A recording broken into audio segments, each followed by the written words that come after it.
ఆ రకంగా ఇప్పుడు 10 టన్ కెపాసిటీ ఉన్నటువంటి కోకోనట్ని 15 టన్స్ 20 టన్స్ కింద, అట్లాగే windrow composting and vermi composting, home composting ఇవన్నీ కలిపి ఒక 25 టన్స్ వరకు వస్తుంది. దాన్ని 40 టన్స్ వరకు ఇంక్రీజ్ చేసి రాబోయే స్వచ్ఛ రూల్స్ 2026 ప్రకారంగా మనకి solid waste management rules April 1 నుండి దేశవ్యాప్తంగా మనకి 4 టైప్స్ ఆఫ్ బిన్స్ అనేటువంటివి ఇంప్లిమెంట్ చేయాలి ప్రతి హౌస్ హోల్డ్ కూడా. అట్లాగే బల్క్ వే జనరేటర్స్ అయినటువంటి అంటే 50 kgs కంటే అబోవ్ ఆర్ 100 kgs కంటే అబోవ్ ఉన్నటువంటి వాళ్ళు ఎవరైతే ఉన్నారో వాళ్ళందరూ కూడా వాళ్ళ వేస్ట్ని వెట్ వేస్ట్ అంతా కూడా వాళ్ళు ప్రాసెస్ చేసుకోవాలి.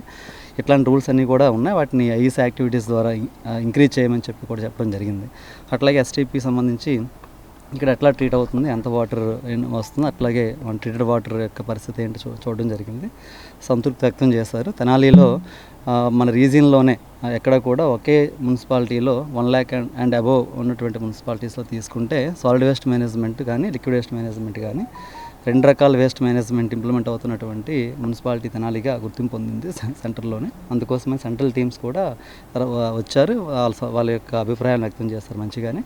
ఇంకా 1 or 2 చిన్న చిన్న రెక్టిఫికేషన్స్లో భాగంగా ఈ యొక్క ప్లాంట్ కెపాసిటీ ఇంక్రీజ్ చేసుకొని చెప్తున్నారు.